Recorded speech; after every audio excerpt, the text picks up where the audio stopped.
o sinadya, pinlano o hindi pinlano. Sapagkat tunay na tanging ang malinis na puso po lamang ang inyong pinakikinggan at nakakaabot sa iyo. O nag-iisang tagapagligtas, lumalapit po kami sa inyo nang may pasasalamat sa mga pagpapala na dumating sa bayang ito. Kaya't humihingi po kami ng proteksyon at patnubay upang wag po kaming lamunin ng mga pagsubok mula rito. Katulad po ng pagkahibang sa mga kayamanan nito at ang agawan sa kapangyarihan na patuloy na nagiging balakid sa pagkakaisa tungo sa kapayapaan at pag-unlad. Bigyan niyo po kaming mga namumuno ng karunungan para sa kapakinabangan ng pangkalahatan, hindi sa kapakanan ng iilan. Handugan niyo po kami ng integridad upang ang aming mga tiwala sa isa't isa ay bumalik at lalo po ang tiwala ng taong bayan. Biyayaan niyo po kaming lahat ng kababaang loob sa bawat sandali upang ang mga matataas na pangarap ay hindi magresulta sa mga desisyon na magpapahamak ng kasama at ng kanyang lupon na magbibigay ng daan para lalong magkawatak-watak ang bayan. Idinadalangin namin na mabigyan ng puwang ng bawat kasama sa kongreso na ito ang pagpapayabong ng pananampalataya sa iyo ng bawat isa, maging anuman ang relihiyon, sapagkat ang lahat ng pakikipaglaban para sa karapatan at kalayaan ay mag-uugat sa lalim ng relasyon ng bawat mambabatas sa iyo at sa mismong mga batas na galing at ibinigay niyo sa amin. Naway kami ay maging isang pinuno na may katapatan sa aming konstitusyon, na ang una ay ang sa Diyos, pangalawa sa bayan, pangatlo sa kalikasan, at pang-apat ay sa taong bayan. Na inukit sa tipan na ito ay ang katarungan para sa mga walang laban at kaunlaran para sa mga walang kayamanan. Hindi man po kami magkakapantay sa antas ng yaman at pinag-aralan, ngunit sa batas ng Diyos at sa batas ng bayan, kami po ay pantay-pantay. Ipinagpapanalangin ko po at inilalapit ko po sa inyo ang bawat isa sa amin. Bismillahi arkika min kuli, shay'in yu deka min syari, kuli napsin aw aynin hasid, Allahu yashfik, bismillahi arkika. In the name of Allah, perform ruqya for you from everything that is harming you, from the evil of every soul or envious eye. May Allah heal you. With the name of Allah, I perform ruqya for you. Amen.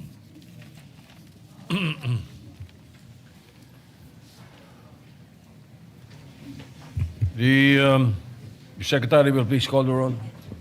Roll call of members. The Honorable Senator Aquino, Senator Cayetano Alan, Senator Cayetano Pia, Senator De La Rosa, Senator Ejercito, Senator Escudero, Senator Estrada, Senator Gatchalian, Senator Go, Senator Ontiveros, Senator Lacson, Senator Lapid, Senator Legarda, Senator Marcoleta, Senator Marcos, Senator Padilla, Senator Pangilinan, Senator Tulfo Erwin, Senator Tulfo Rafi, Senator Villanueva, Senator Villar Camille, Senator Villar Mark, Senator Zubiri. The Senate President is present. With 21 senators present, the chair declares the presence of a quorum. Jordi Vida. Thank you, Mr. President. Mr. President, before we proceed, we'd just like to greet our distinguished colleague, former Senate President Pro Tem and the Tita Ganda of the Senate, Mr. President, Senator Lauren Legarda. A very happy birthday, Mr. President. May I ask for a minute suspension? The session is suspended.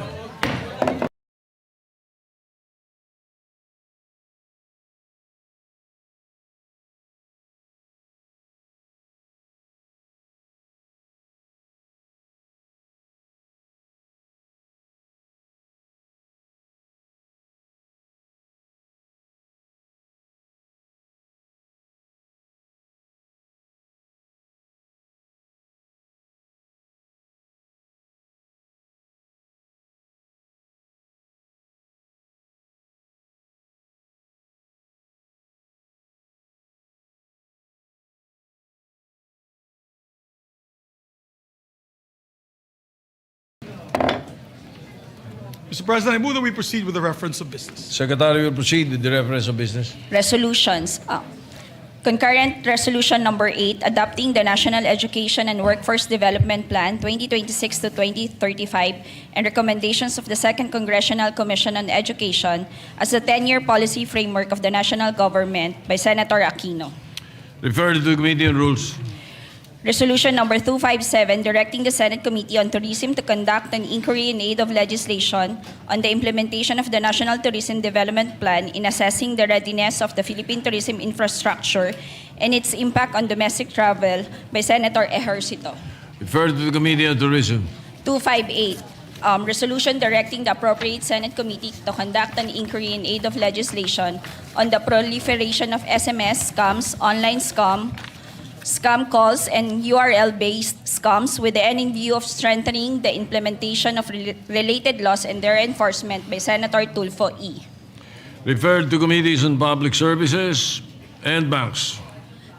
259, resolution nominating the late Rodolfo Dolphy V. Quezon Sr. for posthumous conferment of the Order of National Artists of Philippines for his outstanding and enduring contributions to Philippine arts and culture by Senator Padilla. Referred to Committee on Rules. 260, commending Ronald L. Gadayan, a maintenance crew member at the Ninoy Aquino International Airport Terminal 2, for his consistent and exemplary honesty, having been cited several times for upright conduct in the performance of his duties by Senator Padilla.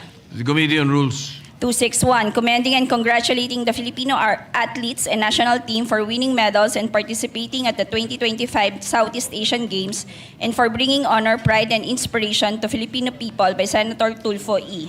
The Committee on Rules. 262, expressing highest commendation and gratitude to the Senate Secretary Renato N. Bantug Jr. for his dedicated service to the Senate of the Philippines by Senator Zubiri. To the Committee on Rules. 263, congratulating and commending the Philippine delegation to the 13th ASEAN Para Games for achieving the country's best ever medal haul and for bringing honor and pride to the Filipino by Senator Lapid. The Committee on Rules. 264, congratulating and commending the 2025 the Outstanding Filipino TOEFL Awards honorees for their exemplary achievements, integrity, and service to the nation by Senator Lapid. To the Committee on Rules. 265, congratulating and commending the Philippine delegation for its outstanding performance in the 33rd Southeast Asian Games held in Thailand from 9 to 20 of December 2025 by Senator Lapid. The Committee on Rules. 266, resolution directing the appropriate Senate committees to conduct an inquiry in aid of legislation into the sinking of the passenger ferry MV Trisha Kirsten 3 off the waters of Basilan Province, resulting in the death of at least 18 persons with the end in view of strengthening maritime safety laws, ensuring accountability, and preventing similar disasters by Senator Padilla. Referred to the Committee on Public Services. 267, expressing the sense of the Senate on standards governing public communications affecting the conduct of foreign relations and affirming the mandate of the Department of Foreign Affairs as the lead agency in the implementation of the country's foreign policy by Senator Marcos. To the Committee on Rules. 268, congratulating and commending the Philippine team for their outstanding performance at the 13 ASEAN Para Games, marking the country's first showing in the Biennial Regional Competition by Senator Villanueva. To the Committee on Rules. 269, urging the Committees on Migrant Workers and Labor, Employment and Human Resource Development to conduct an inquiry in aid of legislation into the prevalence of bogus overseas job offerings victimizing Filipinos by Senator Villar C. To the Committees on Migrant Workers and Labor. 270, urging the Committee on Public Information and Mass Media to conduct an inquiry in aid of legislation on the state of Philippine cinema by Senator Villar C. To the Committee on Public Information. 271, urging the Committee on Women, Children, Family Relations, and Gender Equality to investigate in aid of legislation on the recently reported situation of Filipino pregnant women being lured by abortion services online by Senator Villar C. To the Committee on Women. 272, urging the Committee on Agriculture to conduct an inquiry in aid of legislation on the Philippine poultry industry to create a sector that protects local producers, ensures fair market practices, and benefit local consumers by Senator Villar C. To the Committee on Agriculture. 273, commending and congratulating the members of the Philippine delegation who have competed and won medals, placing the country as the 4th overall champion in the 13th ASEAN Para Games held in Thailand by Senator Go. To the Committee on Rules, we have additional reference of business. You may proceed. Additional reference of business, messages from the House of Representatives, letter from House of Representatives informing the Senate that on December 16, 2025, it passed the following House bills in which it requests the concurrence of the Senate. House Bill number 6428, an act providing for the inclusion of the regular campuses of the Capiz State University into its university charter. Referred to the Committee on Higher Education. 6644, an act granting Philippine citizenship to Matthew James Ramos. Referred to the Committee on Justice. 6641, an act granting Philippine citizenship to Elizabeth Janet Means. To the Committee on Justice. 6640, an act granting Philippine citizenship to Maudo Diof. To the Committee on Justice. 6639, an act granting Philippine citizenship to Benny Francois Boitwright III. To the Committee on Justice. 6429, an act extending the duration of the Second Congressional Commission on Education, amending for the purpose RA number 11899, otherwise known as the Second Congressional Commission on Education Act. To the Archives. 994, an act declaring the province of Ilocos Norte as the garlic capital of the Philippines. To the Committee on Agriculture. 6762, an act establishing a framework for blue economy, promoting stewardship and sustainable development of coastal and marine ecosystem and resources. To the Committees on Economic Affairs, Environment, and Finance.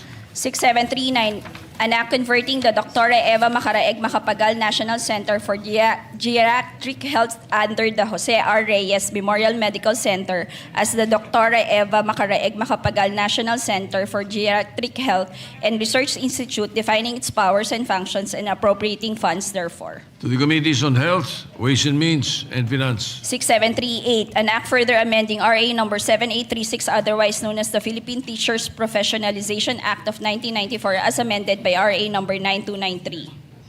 To the Committees on Civil Service and Finance. 6683, an act regulating the use of treatment technology for municipal and hazardous waste, repealing for the purpose Section 20 of RA number 8749 entitled the Philippine Clean Air Act of 1999. To the Committees on Environment and Ways and Means. 6643, an act establishing a comprehensive, integrated, and sustainable reintegration program for overseas Filipino workers. To the Committees on Migrant Workers and Finance. 6636, an act institutionalizing the assistance to individuals in crisis situations, program of the Department of Social Welfare and Development, providing penalties for the violation of certain unlawful acts and appropriating funds therefore.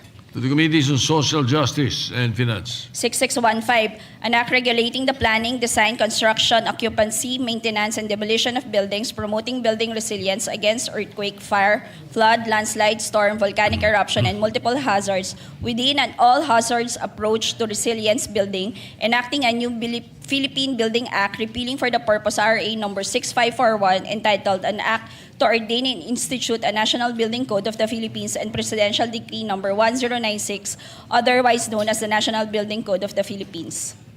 To the Committees on Public Works and Finance. 6614, an act further extending the period of availment of the estate tax amnesty, amending for the purpose sections 4, 6, and 8 of RA number 11213, otherwise known as the Tax Amnesty Act, as amended.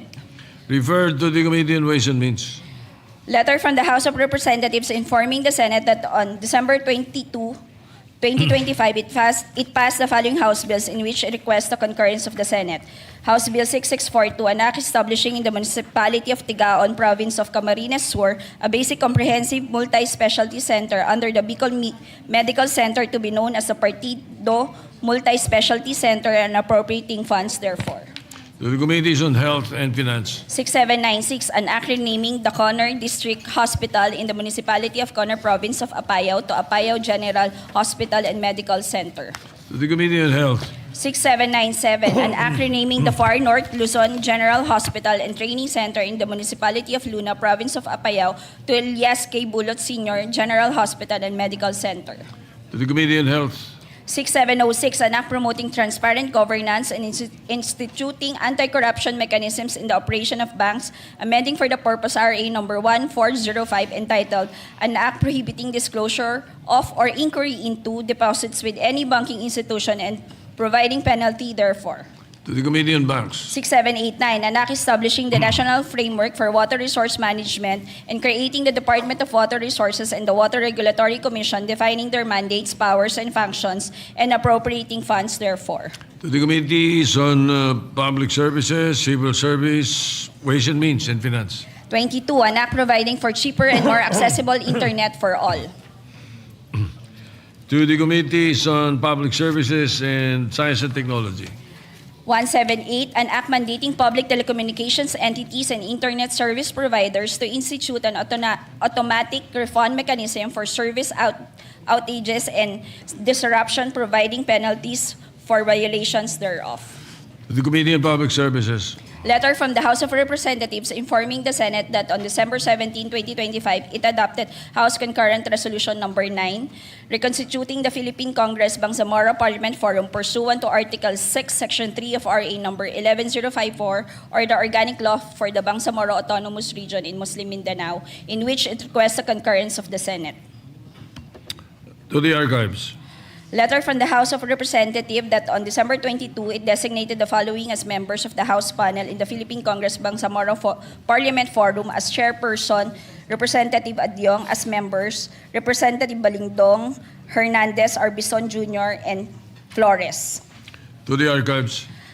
Letter from the House of Representatives informing that on December 2025, it adopted Senate Resolution Number 1483 as an amendment to House Bill Number 6429 entitled An Act Extending the Duration of the Second Congressional Commission on Education, amending for the purpose RA Number 11899, otherwise known as the Second Congressional Commission on Education Act.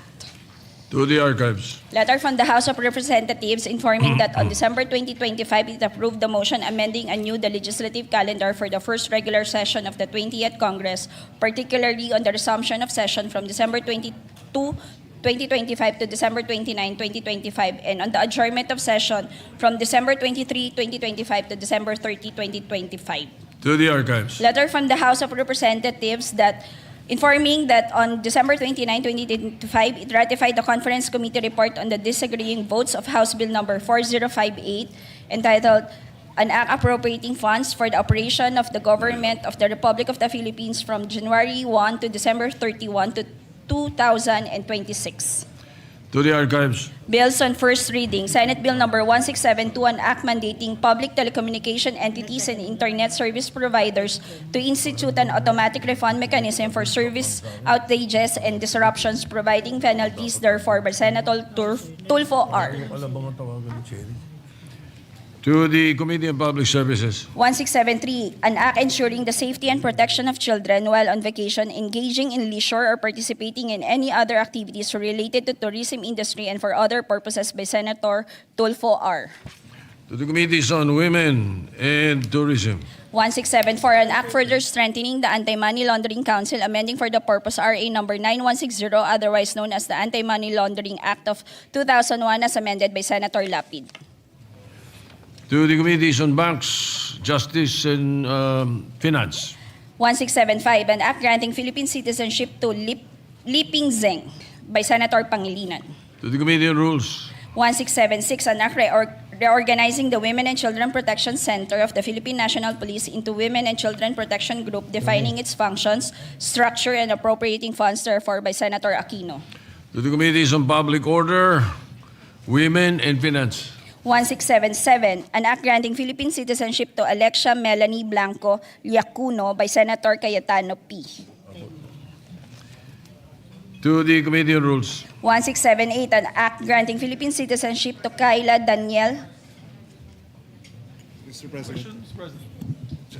Senator Pangilinan is Just recognized. a clarification, point of inquiry, Mr. President.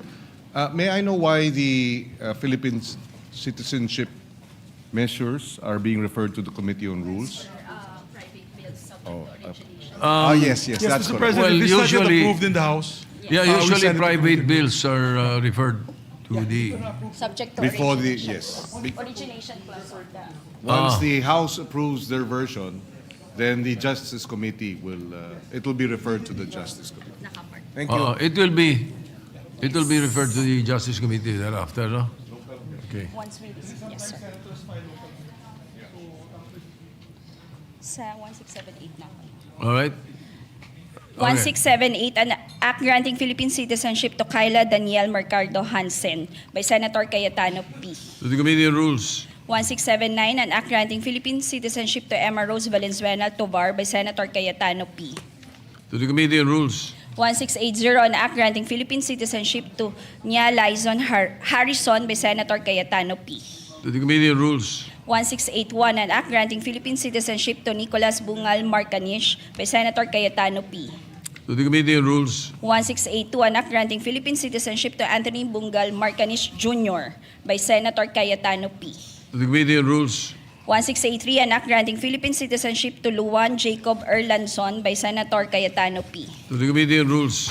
1684, an act strengthening animal welfare protection by recognizing animal sentence and imposing stricter penalties for violation, amending for the purpose RA number 8485 as amended by RA number 10631, otherwise known as the Animal Welfare Act of 1998 by Senator Hontiveros. To the Committee on Agriculture. 1685, an act lowering the rates of tax on taxable income of individuals, further amending Section 24 of RA number 8424, otherwise known as the National Internal Revenue Code of 1997 as amended by Senator Estrada. To the Committee on Ways and Means. 1686, an act providing for a national sports tourism program, creating the National Sports Tourism Council, appropriating funds therefore and for other purposes. To the Committee on Sports, Tourism, and Finance. 1687, an act establishing the Sierra Madre Conservation Authority to strengthen the conservation and protection of the Sierra Madre Mountain Range and for other purposes by Senator Estrada. To the Committees on Environment, Culture, Communities, and Finance. Majority Leader. Thank you very much, Mr. President. Mr. President, we'd just like to acknowledge we have several guests today in the gallery. Guest of Senator Bamakino from the province of Leyte, Attorney Carlo Loreto, Board Member Wilson Uy, Attorney Ronan Christian Reposar, Board Member Raisa Villasin, Attorney Mildred Joy Ke, and Board Member Marie Catherine Cabigting, Board Member Alan Ang, Board Member F. Elmer Frederico Codilla, Board Member Flaviano Centino Jr., Board Member Michael Carey, Board Member Maria Cristina Jimenez, and Board Member MJ Lumen. Mr. President, we also have guests of Senator Kiko Pangilinan, Commissioner Lorenzo Reyes of the Legal Education Board, Commissioner Voltaire San Pedro, the Legal Education Board, and Justice Carl Miranda of the Sandigan Bayan. We have also guests of Senator Sherwin Gatchalian, former Congressman, my kababayan from Bacolod, Monico Puentabella, Mr. President. Is here with us? Yes, thank you. And we also have, Mr. President, guest of Senator Bongo, the Philippine Para-Chess team. And we'd like to take note that our Paralympics, our Para-ASEAN Games players and athletes won the best finish ever in an ASEAN Para Games in Thailand with 45 goals recently. And we'll also be adopting a resolution a bit later congratulating all of them.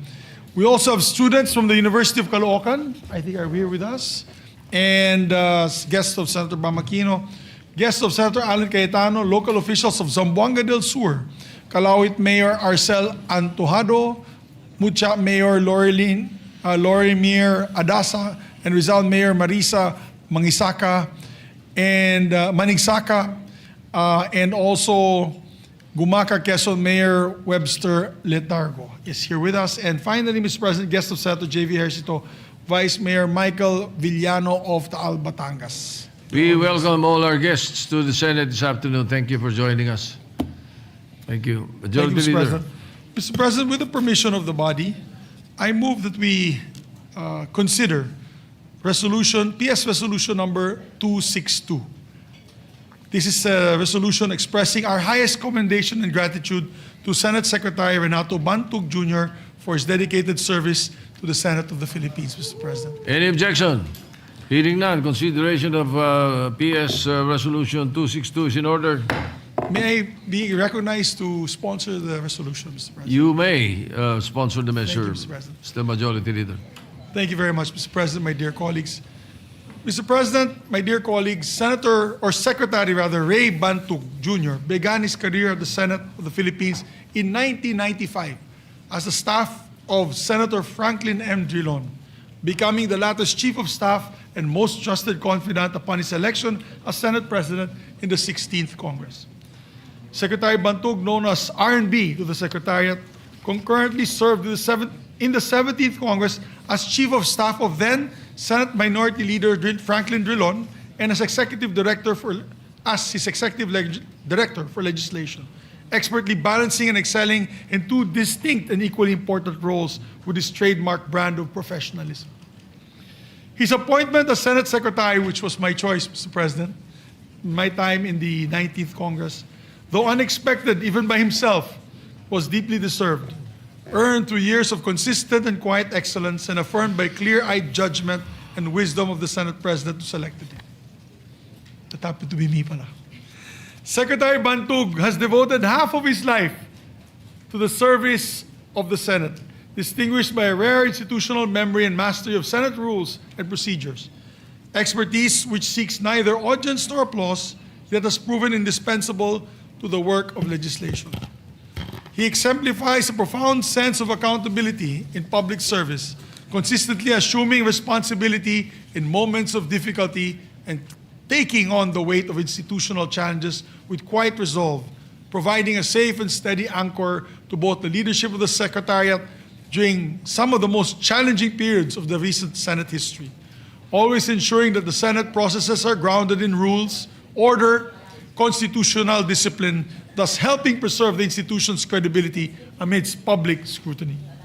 His brilliance is not performative but exacting, fully appreciated only by those fortunate enough to work closely with him and to discern on the nuances of his work and words. For even when questions were complex and solutions were elusive, his answers possessed a clarity rendered the difficult intelligible and the contentious manageable. Mr. President, while he was working as the secretary, during my time as the Senate President, he was a very humble man. He never wanted to take credit. He didn't even want to be in the limelight when he needed to be as Secretary of the Senate. He led with trust rather than pressure, always by example, seldom imposing deadlines, confident with the ability to deliver of those under his supervision, and remaining ever ready to step in when necessary. Not out of impatience, but from a clear understanding of the work required and a determination to see it properly done.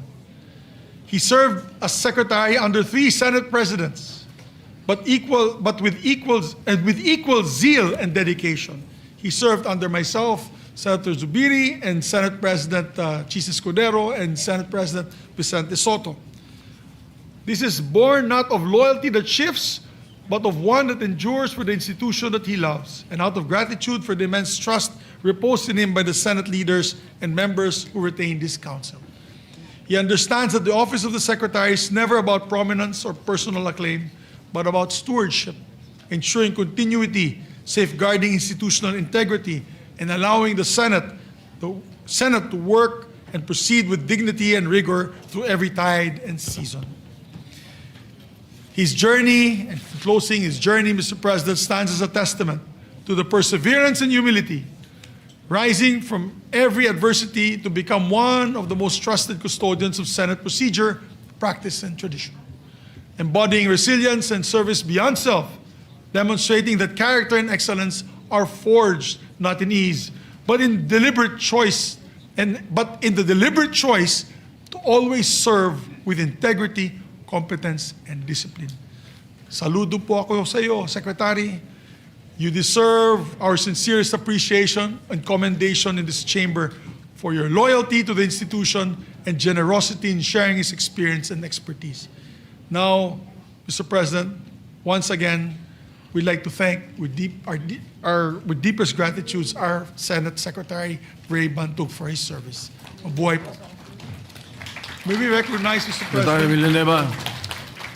Thank you, Mr. President. Thank you, Majority Leader.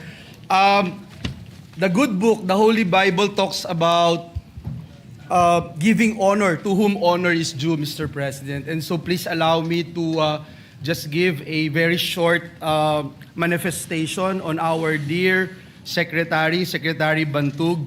I would like to put into the records of this August chamber that I would like to join all the members of this chamber and all Senate employees in expressing our deepest gratitude and profound appreciation to our beloved Secretary, Renato Bantug Jr., for his long, faithful, and exemplary service to this institution. For nearly 3 decades, Secretary Bantug has devoted his professional life to strengthening the legislative process and advancing the work of this chamber. Prior to his election as Secretary of the Senate in July 2022, parang kailan lang yun na Sec Bantug, he served in different crucial roles, including ED for legislation, acting Senate legal counsel, the chief of staff of our former Senate President Frank Drilon, etc. Mr. President, during my time as the majority leader of this chamber, my office and this representation worked closely with Secretary Bantug, and I can honestly say that I personally witnessed firsthand his exemptional command of Senate rules, procedure, and institutional practice. In fact, Mr. President, in moments when the legislative agenda was demanding and the plenary calendar unforgiving, his steady leadership in the Secretariat ensured that the work of this August chamber proceeded with order, with efficiency, and fairness, Mr. President. Ang maayos po, Ginoong Pangulo, na takbo ng ating mga sesyon ay hindi lamang talaga dahil po bunga ng mga desisyon ng mga mambabatas. Ito po ay kundi dahil na rin sa masusing paghahanda at tahimik na paggabay ng Secretariat's Office sa pamumuno po ni Secretary Bantug. And Secretary, it comes from the bottom of my heart. Maraming salamat. Gusto kong sabihin, corny pa rin ang jokes mo. At sa mga panahon na, but seriously speaking, sa mga panahon na ang Senado ay humaharap sa marami o mahahalagang deliberasyon at sensitibong usapin, napatunayan po natin na ang kanyang payo ni Secretary Bantug ay palaging hinuhubog ng batas, ng presidents, at higit sa lahat ng malasakit sa institusyon na ito. Tunay pong Ginoong Pangulo, siya ay isang ehemplo ng paniniwalang ang paglilingkod sa bayan ay isang sagradong pananagutan. Mr. President, I'm thus reminded of the words Galatians in the book of Galatians chapter 6 verse 9, which reflect the importance and dignity of such faithful service. Ang sabi po doon, and I quote, "And let us not grow weary of doing good, for in due time we will reap if we do not give up." Indeed, Secretary Bantug's steadfast commitment exemplifies this particular scripture in the Bible. For through consistent perseverance in doing good, he has helped nurture a Senate that serves with integrity and purpose. Sec RNB, maraming salamat. Thank you for a job well done and service faithfully rendered. Maraming salamat at naway patuloy ka pang pagpalain ng ating Panginoong Diyos. Maraming salamat, Ginoong Pangulo. God bless us all. Thank you, Mr. President. Mr. So, President, we'd Leader. like to also recognize Senator Sherwin Gatchalian to co-sponsor Senator Sherwin Gatchalian is recognized. Thank you, Mr. President. Mr. President, allow me to personally thank Secretary Ray Bantug. Maraming salamat, Ray, sa lahat ng tulong mo sa akin. At hingi na rin ako ng pasensya kung nagte-text ako ng Saturday, Sunday, weekends, holidays. Pag nagte-text ako ng 6 a.m., 11 p.m., pasensya na. Kayo ni Mavic, madalas kong dinidisturbo kung merong mga questions na hindi ko masagot under the rules or legal questions. In fact, sa sobrang paborito ko kayo, gumawa tayo ng group na tayong 3 lang ang members na wala ng ibang senador or si Senate President di members para kayo na lang ang guguluhin ko. But Ray, I would like to express my appreciation na sa maraming mga questions sa isip ko at kahit anong oras kitang iniistorbo, lagi mo akong sinasagot kaagad. In fact, kung hindi masagot, binabalikan mo ako with precise answers, especially on legal matters and also on matters under the rules. At na-appreciate ko yung candor mo, yung candidness mo pag talagang yung topic natin ay complicated at kailangan pa ng further research. I'll never forget your advice on nung fina-file natin yung Malampaya case. I think that was one of the more complex events that I have undertaken, and I appreciate your advice on how to move forward with that. And na-appreciate ko rin yung mga advice mo tungkol sa impeachment. Of course, I remember asking you about those things, many things. And I appreciated that you gave me precise answers and also honest answers. So with that, I wish you all the best on your next endeavor. Ewan ko kung bakit ka magre-retire, batang-bata ka pa. No? But I wish you all the best, and maraming salamat sa iyong serbisyo. Thank you, Mr. President. All right. Our deepest gratitude to Secretary Bandug for his dedicated service. May we, Mr. Majority Leader, make all the members of the Senate co-sponsors of the Yes, resolution. Mr. President, but I have to beg the indulgence of our colleagues. Marami pang gustong tumayo at Okay. magbigay po ng pugay sa ating mahal na Secretary. May we recognize, yes, Mr. President, let's make all members of the Senate, of course, Yes. as co-authors and co-sponsors of this measure. May we recognize Senator Lauren Legarda. Legarda is recognized. Hindi po ako nakahanda ng isang seconding speech, pero galing po sa puso ang aking pasasalamat kay Attorney Bantug. Kalo ko po ako na ang pinakamatagal dito, or baka si Senate President, pero ikaw pa ay 1995. So nakita na niya ang hugis ng politika at ng Senado mula pa ng panahong yung ang maabiso ko sa inyong retirement na hindi ko naman alam kung talagang magre-retire ay siguro isulat nyo lahat ng inside story ng Senado mula nung 1995, lalo na yung kaisa-isang pinakamatagal na rito, higit pa sa'yo, isa lang yan. Yung nakaupo sa taas nyo, nung 1992. Hindi ko po sinasabi na yung ipasa kahapon sa amendments na geriatric law ay para sa nakaupo sa harap nyo o sa akong nakatayo dito na 66 today o sa inyong magre-retiro na ayon kay Majority Leader ay bata pa kayo sa akin. Kaya alam kong hindi pa kayo magre-retiro. Salamat po. Seriously now. Thank you for guiding the Senate through how many Senate presidents and how many Congresses, seeing how many impeachment processes and all the difficult times in our national life. You've been our guiding post. You've been very dedicated Senate public servant. I know that there's much more that you can share with us as well. Thank you for the leadership that you've done for the more than thousands of Senate officers and staff. In behalf of one of the elders in the Senate mula noong 1998. Maraming salamat po, Attorney Bantug. At nagsisi ako, hindi ako tumatawag o nag-text ng Sabado-Linggo. Kala ko kasi nerd na ako. Mas nerd pa pala si Finance Chair Senator Sherwin. Nahihiya nga ako pag weekend, just a few times I would text or call you or beyond 8 p.m. I did not know he is much worse than me. But babawi po ako, pwede na pala ngayon the next few days man lang, pati weekend magtanong. Thank you very much. Yes, and just for the record, I made a disclosure yesterday about not benefiting from the geriatric law. Majority Leader. Mr. President, may we recognize our distinguished colleague, Senator Robin Hood Padilla. Senator Robin Hood Padilla is recognized. Maraming salamat po, Ginoong Pangulo, at sa ating pinunong mayorya. Ako po ay gusto ko lamang po magpasalamat ng buong puso at kaluluwa kay Secretary Bantug sapagkat sa hindi po kaalaman ng karamihan sa una po nating pagkikita sa opisina po ni Senator Drilon. Ito po yung panahon na inaayos po yung BARM, tungkol po sa BARM. At hindi po ako naharap ni Senator Drilon, pero ako po'y binigyan nyo ng kape, binigyan nyo po ng cookies. Ako po ay kinausap po ninyo. At hindi ko po makakalimutan kasi dahil nagkaroon din po kami ng hidwaan ni Senator Drilon.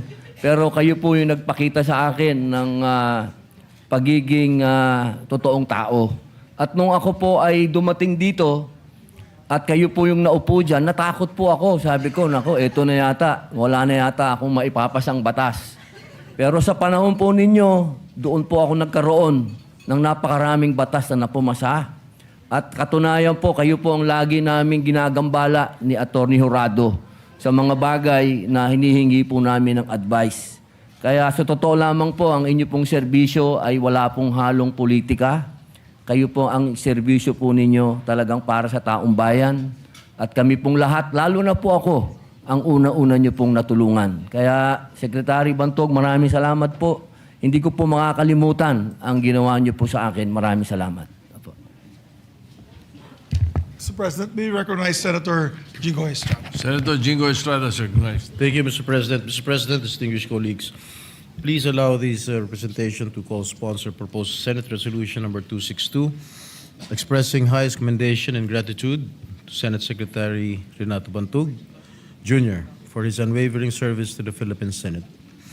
Secretary Bantug truly worked his way up through the ranks. For nearly 32 years working in the Senate, he started his career in 1995 as a supervising legislative staff officer in the office of former Senate President Franklin Drilon. Over the years, he took on more challenging roles, becoming Legislative Director in 2003, Executive Director for Legislation from 2004 to 2022, and even serving as Acting Senate Legal Counsel in 2010. He later served as Chief of Staff to the Senate President from 2013 to 2016, to the Senate President Pro Tem from 2016 to 2017, and to the Senate Minority Leader from 2017 to 2022. Today, he continues to serve as the Secretary of the Senate in the Philippines, a position he has held since 2022. In a world of shifting politics and leadership change, Secretary Bantug projects a steady and calm but committed presence and leadership. His experience, institutional memory, and technical expertise earned the trust of senators he served in various Congresses. 32 years in the government, particularly in the Senate, is truly a lifetime of service. Kinikilala ng buong Senado, kasama ng mga kawani nito, ang serbisyo mo, Secretary Bantug. Thank you, Secretary R&B, for your dedication and service to the Senate and to our nation. Thank you, Mr. President.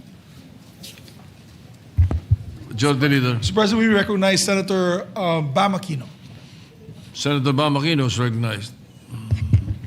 Yes, Mr. President, di rin po tayo prepared with a written speech pero nais ko lang pong mag-share din tungkol kay Attorney Ray.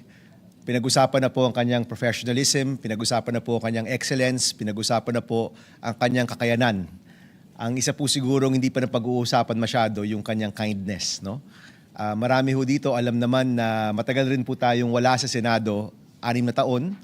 At sa mga panahong yon, kapag may kailangan po dito sa Senado, may kailangan i-clarify, may kailangan pong asikasuhin, si Attorney Ray was there. Kahit wala na po tayo sa Senado sa taong 2019 to 2025, Attorney Ray's kindness was always there for myself and my staff.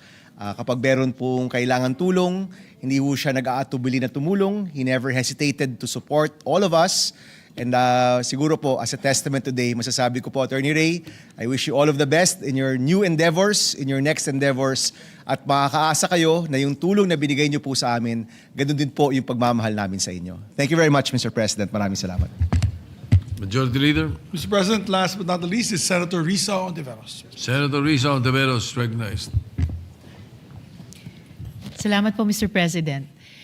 Secretary Bantug is a true professional, one whose dedication and integrity have earned the trust of generations of senators. As the keeper of the Senate's institutional memory, he embodies the continuity of this institution, preserving its traditions while guiding it steadily through moments of change. A master of the Senate rules, he applies them with wisdom, fairness, and quiet authority. Never for advantage, but always in the service of order, deliberation, and the dignity of the Senate. Nung minority senators po kami, ni na Senator Frank Senator Kiko, Senator Bam, at yung iba pa naming mga kasama noon. Sec. Ray helped guide the minority in principled opposition, cognizant of the rules and, at the same time, committed to the highest principles of justice for the country. Through his work, he has strengthened not only our proceedings, but the institution itself. Marami pong salamat sa iyo, Sec. Ray. Hindi ka namin malilimutan.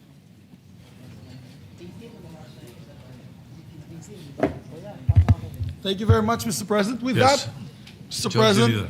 and all members are made authors and co-authors of this measure, I move that we approve PS Resolution number 262 honoring and expressing our deepest commendations and gratitude to Secretary Renato N. Bantug Jr. for his outstanding work and service to the Senate of the Philippines. I so move. Any objection? Chair hears none. PS Resolution 262 is approved. May I ask for a minute suspension, Mr. President, to have a Yes. photo opportunity with our dear friend? Yes, session suspended.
Thank you, Mr. President.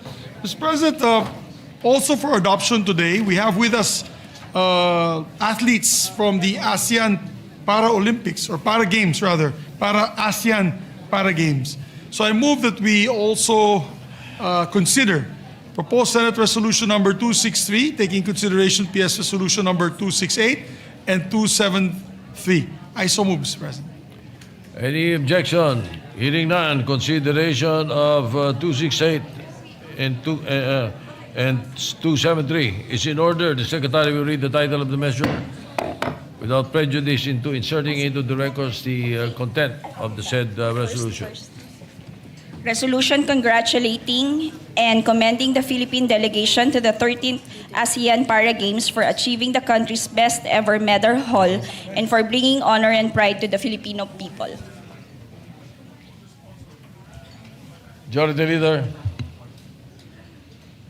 You want to sponsor first? While we're awaiting the principal sponsor, Mr. President, Senator Bongo, may we recognize a co-sponsor? Yes, of course. Okay. If I just ask for a minute suspension, Mr. President, to wait for the sponsor. I thought he was in the floor, but Session suspended.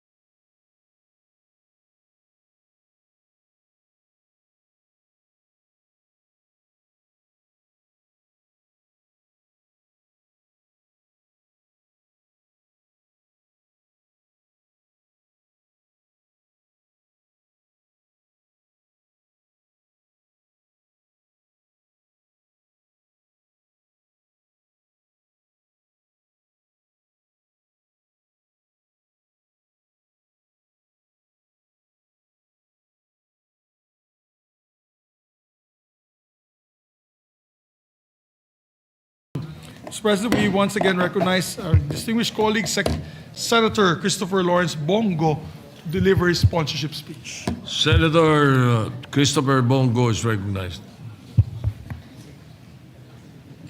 Thank you, Mr. President. Natawa si Senator JB, nakita niya si Congressman Yap sa likod. Akala niya siya na magsasalita. Anyway, ano yan? Mayaman yan, may mas mayaman yan, may pampaderma. Mr. President, distinguished colleagues, a pleasant afternoon to all of you. As chairperson of the Committee on Sports, it is with great pride and honor that I sponsor this Senate resolution honoring the Philippine delegation who have competed and showed exemplary performance in the 13th ASEAN Para Games held in Thailand. Team Philippines delivered a commendable and inspiring performance, bolstered by an impressive haul of 45 gold medals. Our delegation proudly finished fourth overall, affirming the country's growing strength and competitiveness in para sports at the regional level. Kahit po na may karamdaman sila, kapansanan rather, it is our best finish ever in the multi-sporting event. Beyond the gold medals, the Philippine delegation also secured 37 silver medals and 52 bronze medals, bringing the total medal count to 134. This remarkable achievement reflects not only athletic excellence, but also the depth, resilience, and fighting spirit of para-athletes across various sporting disciplines. With that, I express my warm regards and sincere appreciation to the entire Philippine delegation who take part in the 13th edition of the ASEAN Para Games. With us today, it is our chess delegation, which is one of the sports that garnered the most medals in this competition, particularly chess master-elect Dari Bernardo emerged as the Philippines' most bemedaled athlete with 6 gold medals. But allow me to commend each and every one of you for exemplifying hard work and dedication, it is also worth noting that this year's delegation in the ASEAN Para Games was composed of 216 athletes, coaches, and officials, a clear testament to our nation's commitment to inclusive sports development and meaningful participation in international competitions. Their collective effort, sacrifice, and perseverance brought honor to the country and inspiration to millions of Filipinos.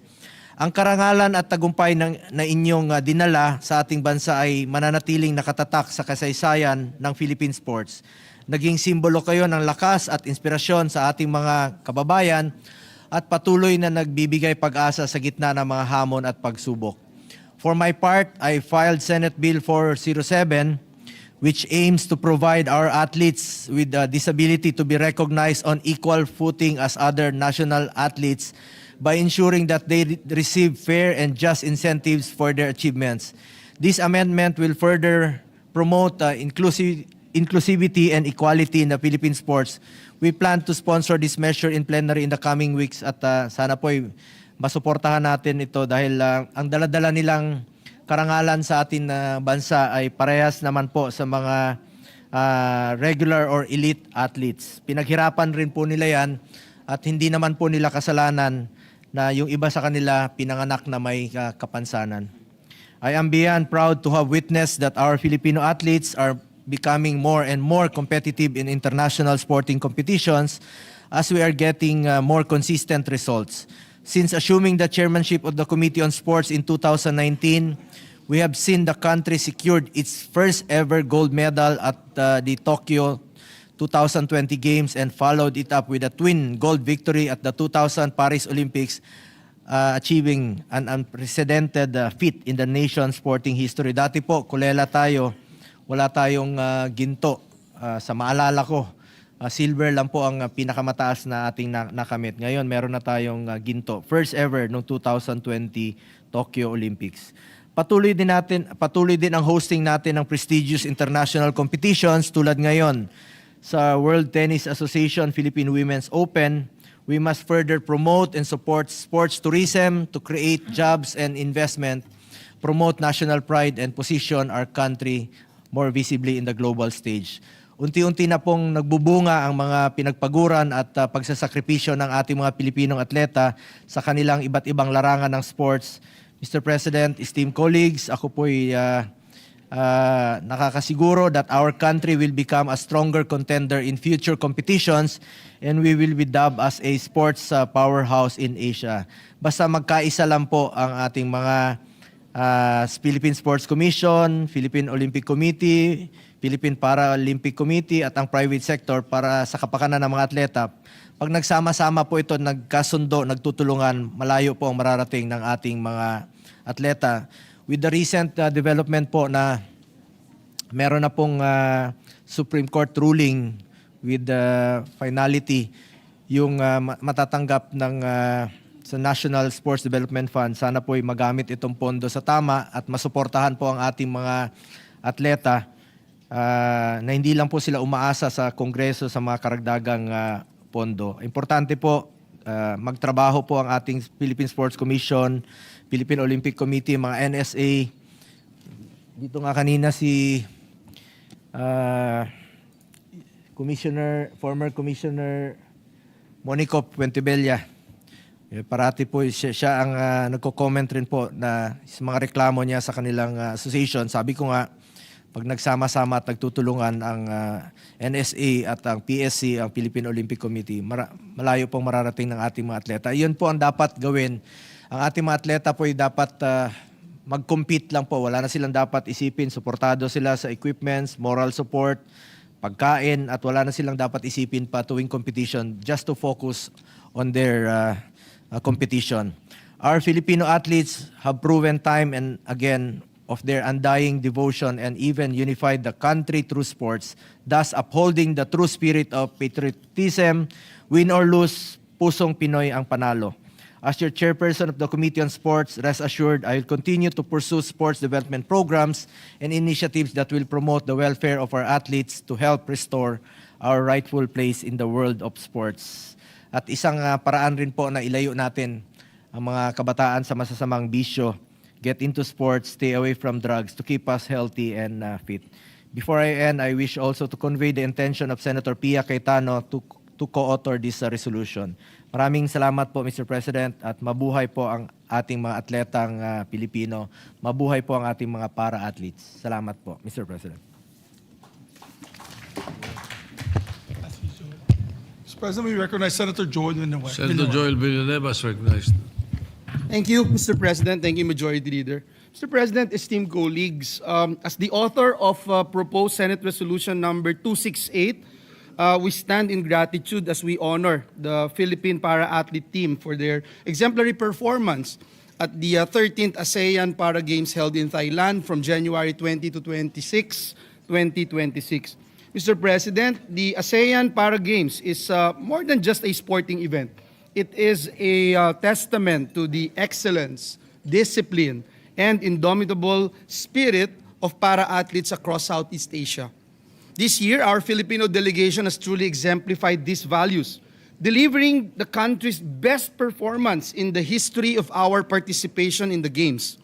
With a remarkable total of 134 medals, 45 golds, 37 silvers, and 52 bronzes, the Philippines has surpassed its previous best medal haul from the 2023 Games, marking a significant milestone for Philippine para-sports. Ginoong Pangulo, hindi lamang po ito usapin ng dami ng medalya.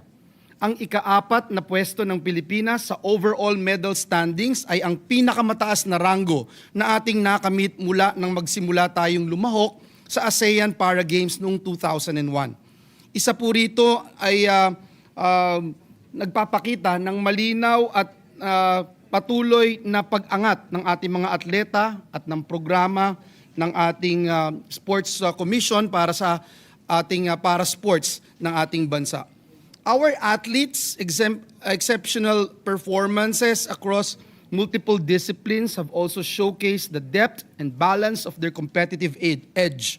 Athletics contributed 16 gold medals, swimming brought home 13 golds, and chess added 12 golds to our historic medal tally.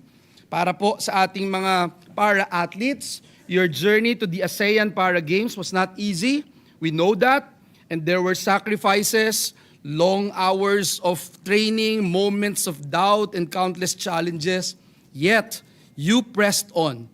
You chose perseverance over surrender, excellence over excuses, and service to country over personal comfort. Dahil po dito, hindi lamang po kayo mga kampyon sa palakasan. Kayo po ay mga ehemplo ng pag-asa para sa ating minamahal na bayan. Sa ating pong mga coaches, trainers, medical teams, families and supporters, the Philippine Sports Commission, and the Philippine Paralympic Committee, we salute you.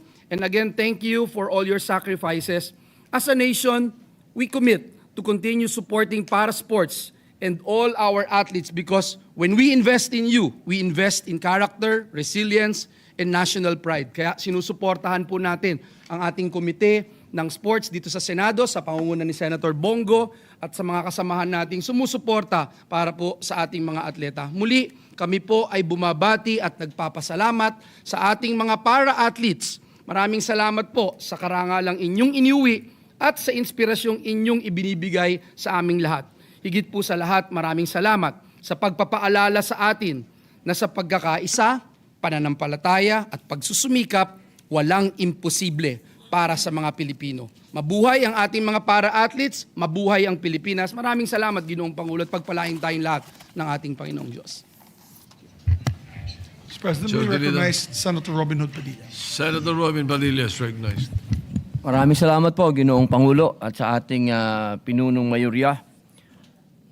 Una po sa lahat, nais ko pong bigyan pagpupugay ang atin pong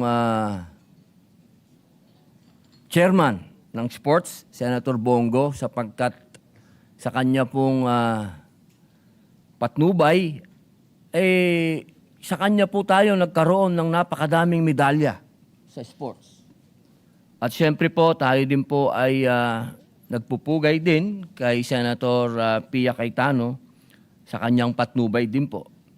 Nasabi na po ang magagandang talumpati para bigyan ng parangal ang ating mga atleta, akin na lamang pong dadagdagan.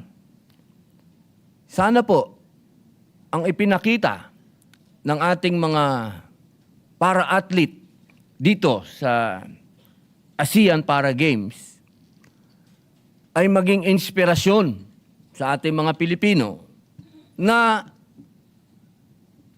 ang kanila pong limitasyon ay maging inspirasyon nating lahat para tayo po ay manaig din at magtagumpay hindi lamang sa ASEAN, kung hindi sa buong mundo bilang mga Pilipino.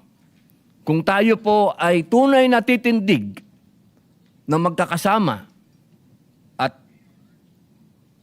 masasabi ko pong solid, ay hindi po imposible na makamit natin ang ginawang tagumpay ng ating mga para-athlete.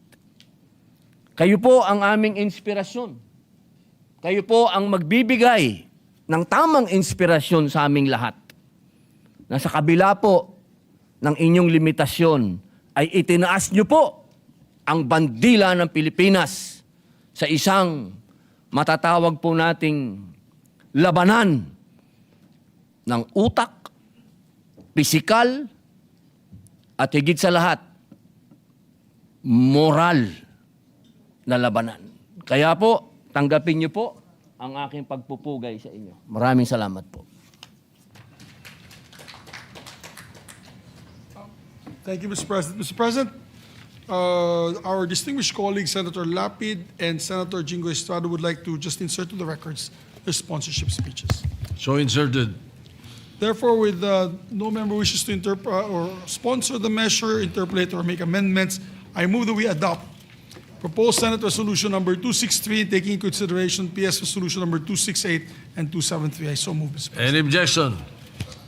Hearing on. Proposed Senate Resolution 263, taking into consideration 268 and 273, is hereby approved. Thank you very much, Mr. President. May I ask for a minute suspension? Session suspended.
consider Senate Bill number 155 under Committee Report number 8, Mr. President. Any objection? Hearing none, consideration of Senate Bill 155 under Committee Report number 8 is in order. What is the parliamentary status, Mr. Majority Leader? The parliamentary status is we are in the period of amendment, Mr. President.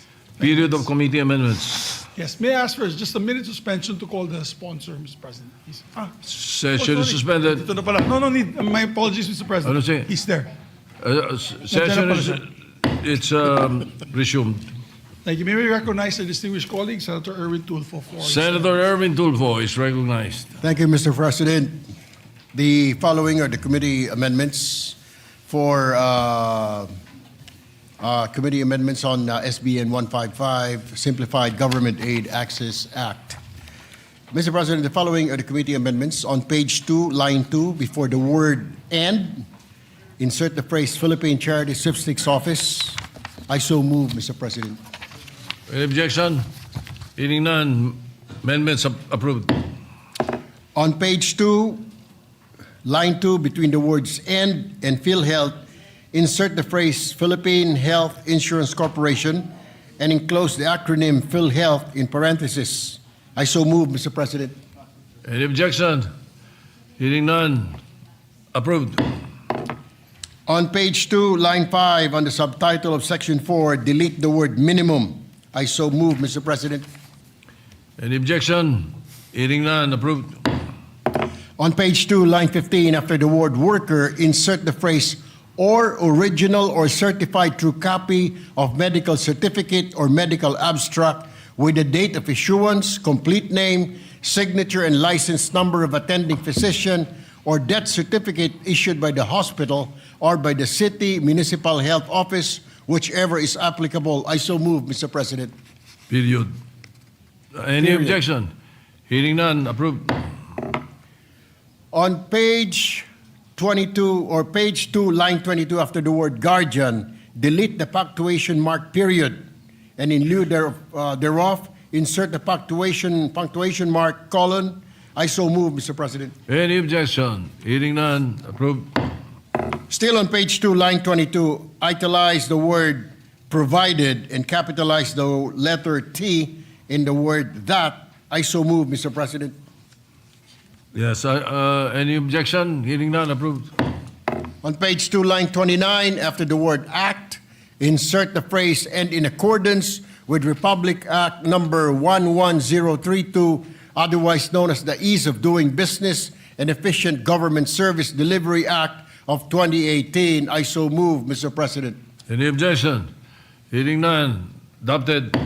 On page 3, line 1, transpose the phrase "as amended" after the phrase also known as the Anti-Red Tape Act, and insert the phrase "by Republic Act number 11032, otherwise known as the Ease of Doing Business and Efficient Government Service Delivery Act of 2018. I so move, Mr. President.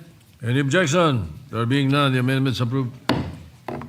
Still on page 3, line 6, delete the word "and figure 30, and in lieu thereof, insert the word "and figure 60. I so move, Mr. President. Any objection? Hearing none, amendments approved. On page 3, line 8, before the acronym DILG, insert the phrase "Department of Interior and Local Government," and enclose the acronym DILG in parentheses. I so move, Mr. President. Any objection? Hearing none, adopted. And on page 3, line 21 now, after the word "its," insert the word "complete." I so move, Mr. President. Any objection? Hearing none, amendments adopted, approved. There are no further committee amendments, Mr. President. Thank you. Majority Leader. Thank you, Mr. President. We move to close the period of committee amendments, Mr. President. Any objection? Hearing none, period of committee amendments terminated.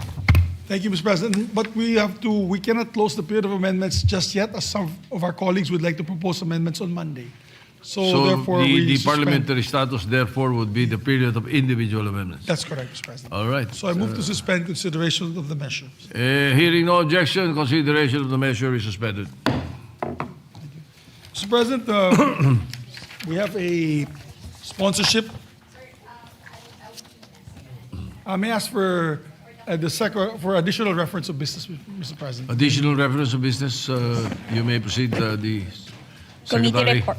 Committee report number 24, prepared and submitted jointly by the Committees on Banks, Financial Institutions and Currencies, and Justice and Human Rights on Senate Bill number 1728 with Senators Lacson, Zubiri, Escudero, Pangilinan, Estrada, Tulfo E. Villanueva, and Tulfo R. as authors thereof. An act expanding the scope of disclosure of bank and financial deposits, repealing for the purpose pertinent provisions of laws governing the secrecy of deposits, recommending its approval in substitution of Senate Bill numbers 38, 150, 232, 286, 397, 1047, 1364, 1433, and 1649, taking into consideration House Bill number 6707, sponsor Senator Villanueva. To the calendar for ordinary business. Mr. President, I move that we transfer from the calendar of ordinary business to special orders, Senate Bill number 1728 under Committee Report number 24. I so move, Mr. President. Committee report. Any objection? Hearing none. Committee report number 24 is so transferred. Mr. President, I move that we consider Senate Bill number 1728 under Committee Report number 24. Any objection? Hearing none. Consideration of 1728 is in order. Thank you. May we ask the Secretary to read the title, Mr. Secretary President? will read the title of the measure. An act expanding the scope of disclosure of bank and financial deposits, repealing for the purpose pertinent provisions of laws governing the secrecy of deposits. Mr. President, I move that we recognize the sponsors, our distinguished colleague, Senator Joel Villanueva. Senator Joel Villanueva is recognized. The Thank you sponsor very measure. much, Mr. President. Thank you, Majority Leader. Mr. President, distinguished colleagues, good afternoon. Today, this representation rise to sponsor a measure that seeks to modernize a legal framework that has remained virtually untouched for more than 7 decades. Yes, you heard it right, Mr. President. More than 70 years, Mr. President. A framework that has, for too long, hindered transparency, obstructed accountability, and weakened our capacity to fight corruption and financial crime. Mr. President, this representation has the honor to sponsor Senate Bill number 1728, also known as the Banking Reform for Integrity, Good Governance, Honesty, and Transparency, or the BRIGHT Act. For over 70 years, the Philippines has maintained one of the most restrictive bank secrecy regimes in the world. What was originally crafted to protect depositor confidence has over time evolved into a shield for impunity, a refuge for illicit wealth, and a serious obstacle to effective financial regulation. Under our existing statutes, primarily Republic Act number 1405 and RA 6426, the confidentiality of bank deposits is so strict, so absolute, that even our own regulators struggle to perform their mandates. Courts, investigators, the Bangko Sentral ng Pilipinas, the Anti-Money Laundering Council, and even Congress itself, Mr. President, often find their hands tied by rules written in 1955. Mr. President, in a world where financial criminals operate with speed and sophistication, our laws still operate with a typewriter. Sa loob po ng mahigit 7 dekada, 70 taon po ito, Ginoong Pangulo, para sa marami nating mga kababayan, tila ba may dalawang magkaibang patakaran ang ating lipunan hinggil po sa usaping ito. Una, para sa karaniwang mamamayan, ang manggagawa, ang maliliit na negosyante na ang simpleng bank account ay pwedeng masilip ng BIR o AMLA kapag kinakailangan. At ikalawa, para sa mga makapangyarihan at tiwaling iilan na kayang magtago ng milyon-milyon, maging bilyon-bilyon pa nga, sa likod ng isang bank secrecy law na pinasapa noong 1955 ay nagsisilbing parang bakal na pader laban sa pananagutan. Mr. President, my esteemed colleagues, this bill, the BRIGHT Act, seeks to change that. Let us speak plainly. People know when something is unfair. They know when a law that is meant to protect the privacy of all of us is used instead to protect only the powerful few. May issue ng unexplained wealth ang isang tao. Hindi pwedeng tingnan ang account. Hindi pwedeng siya sa atin. Protektado ito sa ilalim ng batas. Our people see these excuses, Mr. President. They feel these barriers and consequently lose trust in our institutions. Can we blame them? Of course not. Confidentiality is important, yes. Pero ang tanong ng taong bayan ay simple lamang, Ginoong Pangulo. Dapat po bang gamitin ang batas para pagtakpan ang mali o takbuhan ang pananagutan? Sa napakatagal po na panahon, ang sagot po ay oo. Our outdated bank secrecy laws have made it easy to hide kickbacks, conceal bribes, stash government funds, move dirty money, and evade taxes, all without fear of being caught. This is why billions in public money remain unrecovered. This is why big-time tax evaders slip through the cracks. This is why our regulators struggle to protect the financial system. Mr. President, sa loob po ng mahigit 70 taon, nasanay na po tayo sa sistemang bulag, hindi dahil hindi natin kayang tignan, kundi dahil ipinagbabawal tumingin ng mismong mga batas natin. Mr. President, distinguished colleagues, we must also confront the reality of our standing in the international community. If you look at the records, Mr. President, in 2009, the G20 declared that the era of bank secrecy is over. In 2014, the Organization for Economic Cooperation and Development, OECD, adopted global transparency standards that now govern the automatic exchange of financial information. Nearly every jurisdiction in our region, Singapore, Indonesia, Malaysia, Hong Kong, has modernized its bank transparency laws to comply with global norms. And yet, Mr. President, the Philippines, our beloved country, remains the only country in the whole world whose bank secrecy rules severely restrict even legitimate inquiries by our financial regulators. Bawat taon po na hindi natin ina-update ang ating bank secrecy laws, nilalagay din po natin ang ating bansa sa totoong panganib na muling malagay sa gray list ng Financial Action Task Force. At kapag nangyari po yan, Ginoong Pangulo, hindi lang po mga korap ang unang nagdurusa, kundi ang ordinaryong Pilipino. Ang mga OFWs na nagpapadala ng salapi sa kanilang pamilya na posibleng tumaas ang remittance fees. Ang mga small business owners na nag-a-apply ng loan nahaharap sa mas mahigpit na scrutiny at mas mataas na compliance costs. At, Ginoong Pangulo, ang mga tapat na manggagawa, ang mga pamilyang nag-iipon para sa edukasyon o para sa emergency na siyang nagbabayad ng presyo ng reputational damage na dulot ng mga taong gumagamit ng secrecy para lamang po itago ang kanilang mga kasalanan. Let me emphasize, Mr. President, the cost of secrecy is paid by the people who are not hiding anything.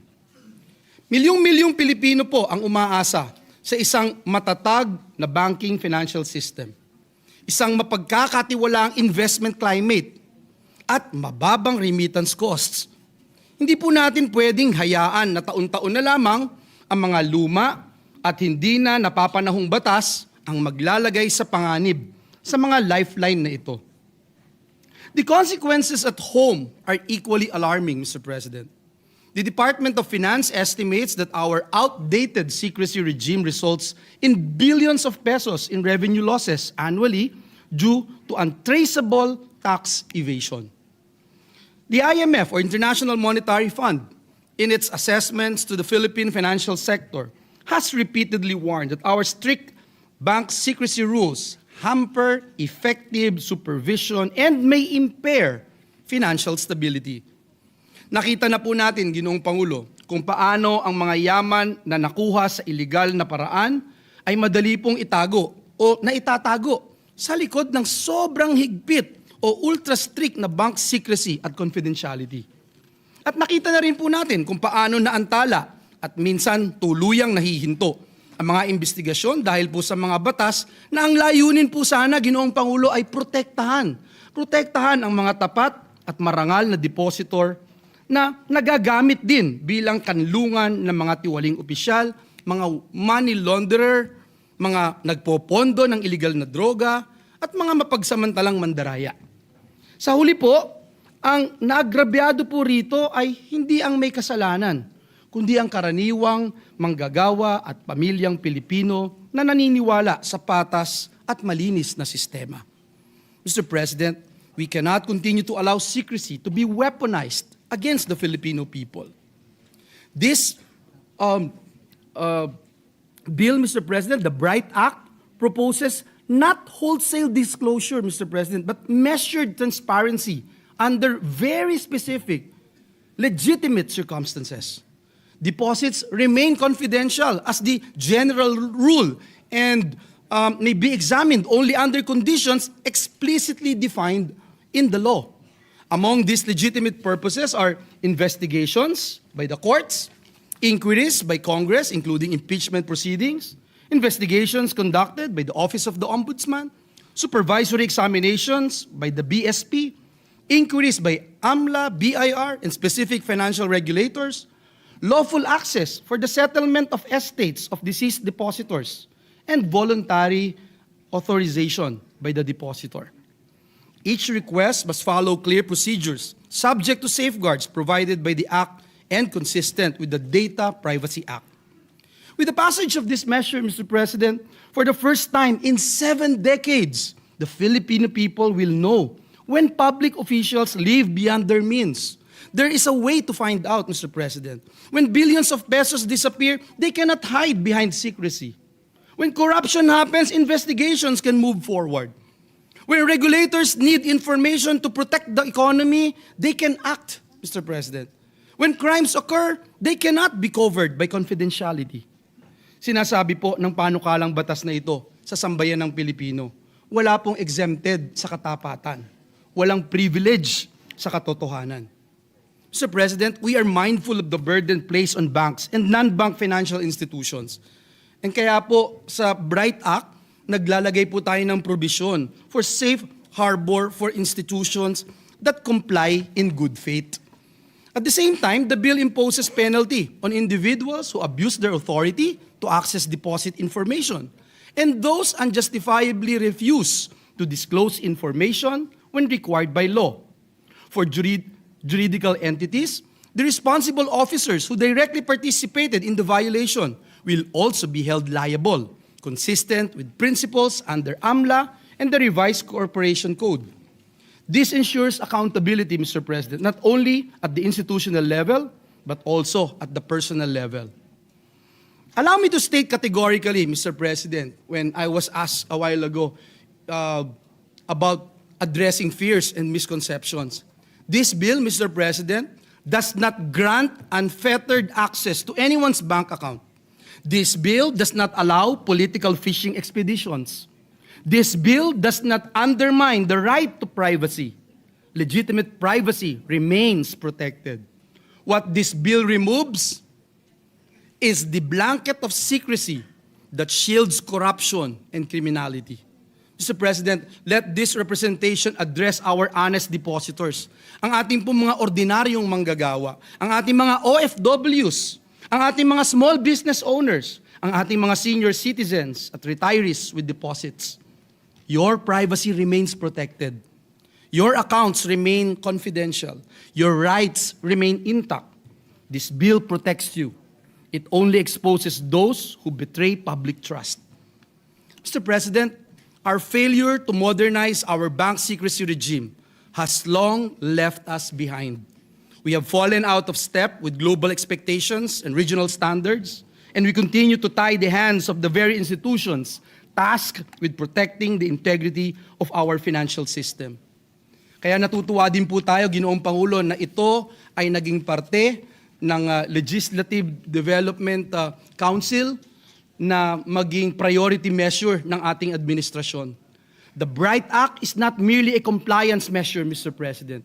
It is a governance reform, an anti-corruption reform, and a national integrity reform. It is a step toward recovering stolen public funds, preventing money laundering, strengthening tax enforcement, empowering regulators, and building a trustworthy and resilient financial system. And so, Mr. President, distinguished colleagues, transparency is not the enemy of progress. Secrecy is. The era when bank secrecy could be used to hide wrongdoing must come to an end. And with Bright Act, the Philippines can finally join the rest of the world in upholding modern standards of financial integrity. Mr. President, the acronym of this bill is BRIGHT, because that is exactly what we want for our country and our people. A brighter financial system, a brighter justice system, a brighter future where corruption has no place to hide. Our bank secrecy laws have served their purpose, but today they serve the wrong people. It is time to amend them. It is time to modernize them. It is time to put integrity at the very center of our banking system. And so, Mr. President, esteemed colleagues, this representation respectfully seek your support for the immediate passage of the BRIGHT Act, a long overdue reform essential to strengthening transparency and integrity in our financial system. Para sa bayan, para sa katapatan, para sa isang mas maliwanag na hinaharap. Maraming salamat po, Ginoong Pangulo, at pagpalain tayong lahat ng ating Panginoong Diyos. Majority Leader. Senator Francis Pangilinan is recognized to co-sponsor the measure. Thank you, Mr. President. Thank you, Majority Leader, distinguished colleagues. Unang-una sa lahat, nais kong batiin at i-congratulate ang ating kasamahan na si Senator Joel Villanueva sa pag-sponsor ng isang panukalang batas na long overdue. Gaya ng nabanggit niya, 1955 pa nung ito'y naging batas ang Secrecy of Bank Deposits Act. At ibang-iba na ang mundo sa ngayon. Nakatindig tayo ngayon, mga kasamahan natin sa Senado, para i-co-sponsor ang isang solusyon kontra korupsyon. Isang panukalang pahihirapan ang pagnanakaw sa kaban ng bayan at padadaliin ang paghuli sa mga magtatangka. Ang Banking Reform for Integrity, Good Governance, Honesty, and Transparency o BRIGHT Act. Mas madali na po mahuhuli ang mga salarin dahil pag naipasa ang batas na ito, mas madaling follow the money. Nilalayo ng panukalang ito na palawakin ang saklaw ng pagsisiwalat sa mga bank at financial deposits. Gusto rin nitong ipawalang bisa ang mga lumang probisyon ng Bank Secrecy Law. Sa loob ng 70 taon, halos ganap ang bank secrecy sa ating bansa. Makabuluhan ito noong isinabatas noong 1955. Ang layunin noon ay kumbinsihin ang mga kababayan natin na magtiwala sa mga bangko, na huwag mag-impok sa kanilang mga aparador, baul o lata o di kaya sa kawayan o kaya sa ilalim ng kama. May katuturan ito noon, hindi pa laganap ang pandaigdigang industriya ng money laundering at offshore loot. Pero wala na itong ibig sabihin ngayon. Sabi nga ng mga eksperto, naging pananggalang ang batas para tulungan ang katiwalian, ang tax evasion at iba pang mga krimen na may kinalaman sa pananalapi. Ngunit, kalakip dapat sa pagpasa natin sa panukalang batas na ito ang masusing lifestyle check upang mas madaling makikita o masusundan ang pera na maaring mahantong sa pagpapaliwanag din ng unexplained wealth. Kinakailangan ding paigtingin ang investigasyon at ang agarang pagsasampa ng mga kaso kasabay ng mga reformang magwawakas sa hindi katanggap-tanggap na kalagayan ng mga nakabingbing mga kaso na inaabot hindi lamang ng mga maraming taon, hindi lamang ng dekada, kung hindi ng maraming dekada. Hanggat nananatiling mabagal at hindi tiyak ang hustisya, nawawalan ng bisa ang deterrent effect ng batas at patuloy na lumalakas ang loob ng mga lumalabag dito. Mabuting pag-aralan kung may sasama ang mga nakatagong ari-arian katulad ng shell companies, ang ikangay paglalaban ng pera sa kasino at kahit na sa crypto, hindi pa rin magbabayad ang mesala. Dahil sa maraming anomalya sa gobyerno, sinasagot natin ang mga tanong ng mga legal na kasangkapan para ika nga ay, nabanggit ko kanina, masundan ang pera. Follow the money. Masundan at mabawi. Tulad ng mga pinakamalilinis na bansa sa mundo sa usapin ng katiwalian, Denmark, New Zealand, at ang kapit bansa nating Singapore, lahat sila pinapayagan ang mga regulator at mga otoridad sa buwis na bulatlatin ang mga nakatagong lihim sa mga bangko kapag hinihingi ng public interest. Mga kasama, hinihingi ko ang inyong suporta para sa Bright Act, isang napakatagal ng hinihinging upgrade, ika nga, ng isang kritikal na bahagi ng ating depensa kontra korupsyon, kontra tax evasion. Maraming salamat at we urge our colleagues to for swift passage, support for swift passage of this measure. Majority Leader. Thank you very much, my distinguished colleague, Senator Kiko Pangilinan. Mr. President, to allow our colleagues to study this measure further, I move to suspend consideration of the measure. On objection, hearing none, consideration of the measure suspended. Thank you, Mr. President. Mr. President, may we recognize our distinguished colleague, Senator from Tarlac and Pampanga, no other than Senator Rodante Marcoleta, to avail of the privilege hour. Senator Dante Marcoleta is recognized. Thank you, Mr. President. Mr. President, I rise today to raise a constitutional alarm. We are witnessing an unusual situation in our bureaucracy today. At a time when local unrest and tumultuous global headwinds threaten the well-being of our kababayans, a growing number of crucial government agencies are being led not by duly confirmed cabinet secretaries, but by officials merely serving in an acting capacity. And this brings us to a disturbing reality in our bureaucracy today.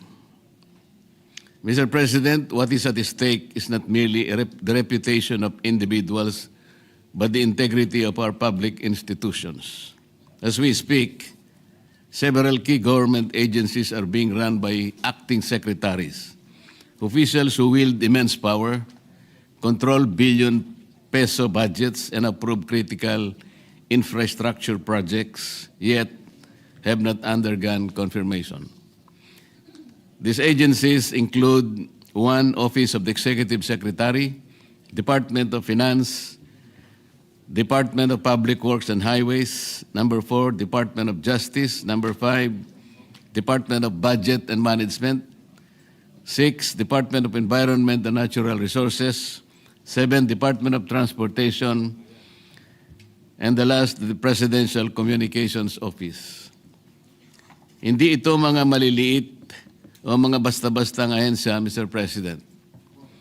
These are core institutions of our government. They control our money, they enforce our laws, they build our infrastructure, they defend sovereignty. They speak for the President and the Republic. They are alter egos of the President. Nevertheless, they are run by officials whose appointments or nominations have never been submitted to the Commission on Appointments for confirmation. Why does this matter, Mr. President? Because the Constitution did not leave this to discretion. Section 16, Article 7 of the 1987 Constitution provides, and I quote, "The President shall nominate and with the consent of the Commission on Appointments appoint the heads of the executive departments, ambassadors, other public ministers and consuls or officers of the armed forces from rank of colonel or naval captain, and other officers whose appointments are vested in him in this Constitution." The Constitution is very clear, Mr. President. It compels the President to nominate or appoint heads of executive departments, among others, and submit their appointments to the CA. The word "shall" makes it mandatory, not optional, restrictive, not permissive. Yet this constitutional command is being defied. Let me be precise, Mr. President. There is nothing inherently illegal about an acting secretary. The law allows it. The continuity of the government demands it, but what is dangerous is when acting becomes permanent by design. Our acting secretaries have been running major cabinet departments for months on end. Some for 2 or 4 months now, and one for over half a year. And up to this day, Mr. President, none of their appointment letters have been transmitted to the CA. Needless to say, the delay is not on the part of the CA. We cannot confirm what is never submitted. If Malacanang does not transmit the appointments, the Constitutional Commission is made powerless. Under the rules of the Civil Service Commission, enacting capacity entails not only the exercise of the ministerial functions attached to the position, but also the exercise of discretion since the person designated is deemed to be incumbent of the position. They can issue policies, approve projects, sign contracts, and approve expenditure of public funds. They wield all the authority of permanent secretaries while evading constitutional scrutiny and consent. Mr. President, the Constitution envisioned a system of checks and balances, not convenience and circumvention. The Commission on Appointments was precisely restored under the 1987 Constitution to prevent the danger of allowing key positions to be filled without scrutiny, accountability, or constitutional restraint. We need to ensure that those entrusted with immense power are fit, competent, and worthy of public trust. Thus, the rigorous deliberations conducted by the Commission, and when the executive repeatedly relies on acting appointments, it weakens that constitutional safeguard and sends the wrong signal to the bureaucracy. Why the key cabinet members allowed to exercise full powers of their offices while never being presented before the CA for scrutiny? There can be many reasons, Mr. President. But one fact cannot be denied. This allows the executive to effectively create de facto permanent secretaries. This turns temporary designations into a tool of permanent power. Unfortunately, this kind of circumvention is nothing new. This representation has also previously noted and brought into attention the non-confirmation of the chairperson and board members of the Basis Convention Development Authority, or BCDA, which is a direct defiance of Republic Act number 7227, or the law that created the BCDA. This, alongside the continuing non-submission of appointments or nominations of officials serving in acting capacity to the CA, clearly undermines the constitutional mandate imposed upon by the Constitution. If the President has confidence in these officials, their appointments should have been sent to the CA promptly. Let us not allow the Republic to be ruled by officials who hold power without constitutional legitimacy, Mr. President. Because when appointments are withheld, the constitutional safeguard is effectively destroyed. Make no mistake, this call fully respects the separation of powers. But even more than that, Mr. President, this affirms our constitutional duty to check and balance power so that no branch, no office, and no official stands above the law. Let us remember, when leadership is temporary, responsibility becomes temporary. And when responsibility is temporary, corruption finds room to grow. We must not allow that, Mr. President. The people deserve more than paperwork. The people deserve more than excuses. The people deserve leadership that is permanent, accountable, and answerable. Sa huli, malinaw ang panawagan ng sambayanang Pilipino. Hindi sapat ang pansamantalang pamumuno sa mga ensyang may hawak ng buhay, kabuhayan at kaligtasan ng ating mga mamamayan. Ang pananagutan ay hindi maaaring acting lamang. Dapat ito'y ganap malinaw at matatag. Sapagkat sa likod ng bawat pansamantalang desisyon at iniiwasang pananagutan, naroroon ang sambayanang patuloy na nagdurusa at tumihiling ng buong pananagutan mula sa kanilang pamahalaan. Maraming salamat po, Mr. President. Majority Leader.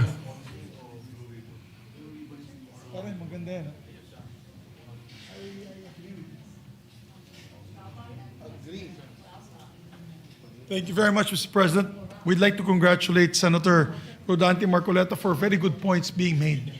Tama po yan, Mr. President. Yung under our rules in the Commission on Appointments, when a secretary appointee has been bypassed 3 times, then the Commission on Appointments must decide whether to accept him or reject him. On the third time. On the third time. However, maganda pong punto pinalabas po ni Senator Marcoleta, sila po in acting capacity. Wala po silang ad interim appointment coming from Malacanang.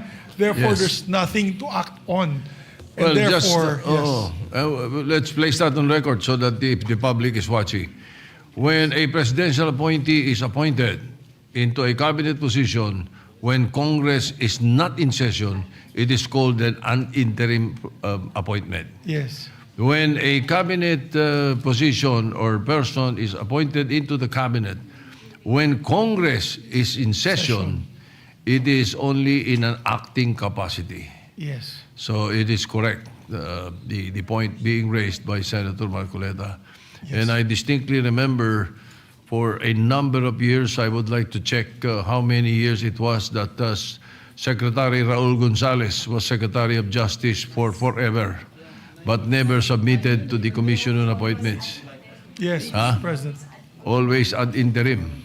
And I think the crafters of the Constitution try to be sure about the checks and balances of government by having the person or these appointees go through the Commission on Appointments, Mr. President, to look at their background, to look at their fitness for the position. So, Are there I any commend. interpellations? Maybe I recognize Senator... Senator, the President Pro Temp, Senator Ping Lacson is recognized. Thank you, Mr. President. If the distinguished gentleman from Pampanga and Tarlac will yield to maybe 1 or 2 questions. Yes, Mr. President. First, I'd like to associate myself, because this has been lingering for quite some time, and there's so many session breaks that I remember Secretary Dizon has been acting secretary, and during a lunch meeting with Secretary Recto, acting Secretary Recto, acting Executive Secretary, I even reminded him, sabi ko sa kanya, Ralph, mag-re-resume na yung session namin. Kailangan humingi na kayo ng ad interim appointment para ma-take up kayo ng Commission on Appointments. Pag inabot kayo ng session, resumption ng session, you will just be nominated and you cannot perform unless confirmed. So my question, Mr. President, is, in terms of authority and mandate, ano po ba ang difference ng full-time secretary and an acting secretary? Mr. President, pareho lang po yung kanilang gawain, pareho lang ang kanilang pananagutan, ngunit ang pinag-uusapan po yung pagiging opisyal sana, hindi magiging temporary, hindi acting sana, para sa ganon ang kanilang gawain po sana ay palaging nakasalig po sa kagustuhan ng ating saligang batas. Kaya po nangangamba po ang representasyon na ito kung puro acting po, lalabas po silang overacting lahat pagdating ng araw, Mr. President. In other words, a full-time secretary can perform some long-term policy planning and direction, while an acting secretary, since temporary, short-term lang yung kanyang policy. Yes, Mr. President. May I interject? As far as I recall, an acting secretary may not appoint anyone in his cabinet. That's the way I recall it, and I don't think he is allowed to sign for a certain amount of budget or funds. That's why an ad interim appointment is important. That's how I recall it. I can stand corrected later on. I think that is correct, Your Honor, Mr. President. There is some kind of limitation when a secretary has been appointed in an acting capacity. There are several conditions that attach to it, and sometimes he cannot perform some of the things that are within his jurisdiction.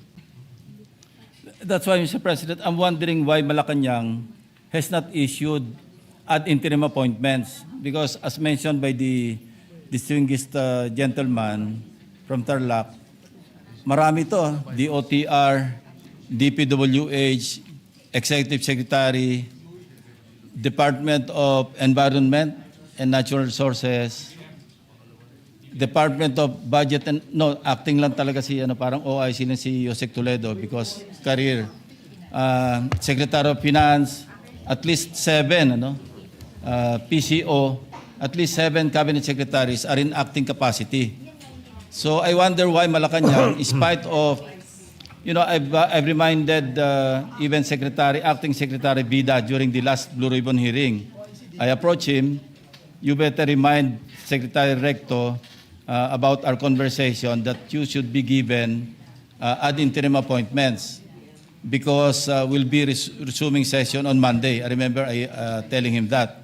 And he said, yes, that's the reason why I'm leaving because I'm having a meeting with the acting executive secretary. But even then, wala rin po nangyari kasi nag-resume na tayo last Monday and no ad interim appointments were signed by the presidents. I wonder why this is the case, Mr. President. Do you have would like to venture a guess or you have an information? Your guess is as good as mine, Mr. President. The Anyway- graver problem is the CA cannot even act on its constitutional duty because they cannot be confirmed even if the President would like it to be so because the CA cannot confirm a secretary who is in an acting capacity. CA can only confirm secretaries who are designated with an ad interim ad interim capacity. So we will be facing a dilemma, Mr. President, that whether Malacanang would submit their names, but these are all in acting capacity, I don't think the CA can act on them because they are not in ad Being interim submitted, capacity, yes. Mr. President. Based on a Supreme Court decision, a cabinet official who is in an acting capacity may only serve for 1 year. There is a Supreme Court decision to that effect. And then what would happen would be circumvention if they are appointed again in an acting capacity and avoiding the Commission on Appointments. Now, may we know how many? I hate interpolating from the chair, no. But in as much as you are discussing it already, may we know how many cabinet officials are now in an acting capacity? As I mentioned, Mr. President, at least 8. What about the DENR? Also, the DNR is included, Mr. President. I guess he will be the victim of the three-strike policy that the CA has Because he was already... bypassed twice. Nakadalawa na kasi, Mr. President. Yes, so he was bypassed twice. The second bypass was in December. All right? Now, was he appointed after No. that?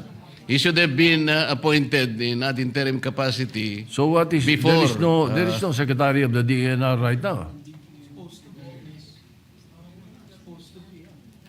Is that correct?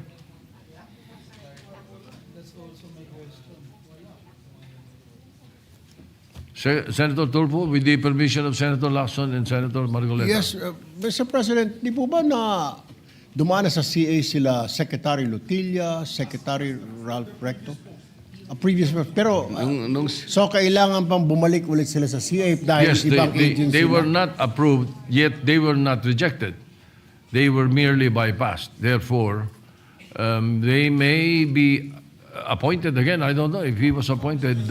If he was appointed after December, then it's an interim appointment. What are the rules, Mr. President? So we have to clarify this. Yeah, Mr. President, I think to clarify, the point made by the good gentleman from Palawan in the Philippines is that they had already gone to the CA, but that was for their previous appointments.